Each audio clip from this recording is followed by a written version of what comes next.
Hello everybody, this is Stephen Whitfield, the drilling contractor. We're here in Estoril, Portugal at the 2026 IADC World Drilling Conference.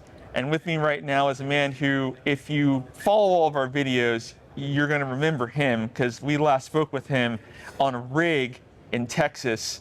We're a long ways away from that now. I've dragged him off the golf course. Just kidding. But we're going to be speaking with Josh Price of Nabors.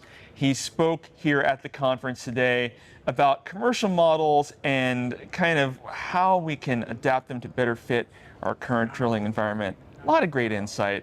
We're going to get it from him now. So, Josh, thank you so much for joining me today. Yeah, thanks for having me. Okay, so one of the things that you talked about here was this high-intensity drilling environment that we're seeing now. Yep. I want to ask, how do you define a high-intensity drilling environment, and how does that environment kind of affect our crews, our rigs, our equipment? What is all of this?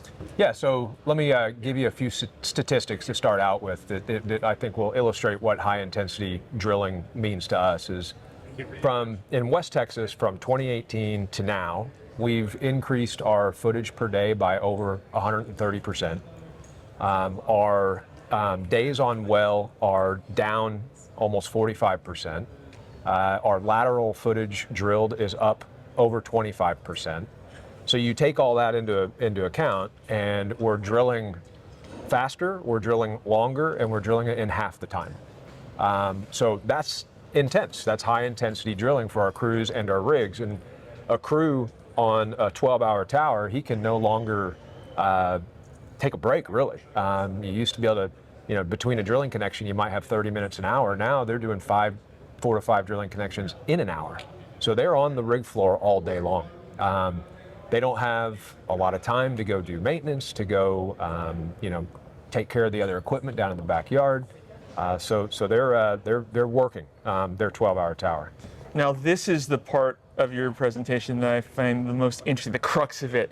Our commercial models, our legacy commercial models, and how they may be insufficient in helping us sort of meet this sort of environment, how to operate in this environment. So can you tell us, why do you say that our legacy commercial models are insufficient in helping drillers kind of navigate this current high-intensity environment?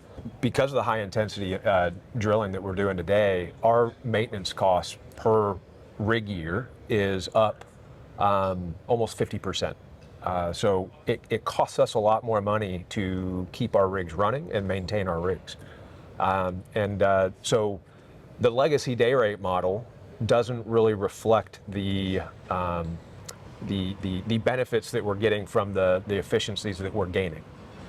So day rate model, it rewards us for time. They're paying for our time.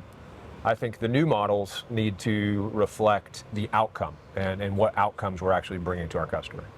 Okay, so you sort of present some alternatives to our legacy models that could sort of better help align costs and help align sort of everybody, all the stakeholders. Can you give us some of those alternatives? Yeah, there's been a lot of conversation at this conference about alliances, partnerships, however you call that.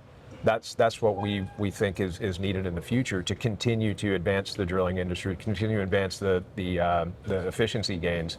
But it's aligning the drilling contractor, the service provider, the operator around goals, around specific goals, specific objectives, and then when we meet those goals and objectives, we all share in the value that creates. So that's what we're trying to do with we have that with many customers today, and but some customers we're still trying to get there with.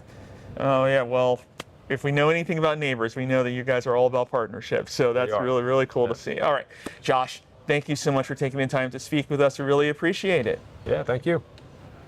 And thank you for visiting drillingcontractor.org.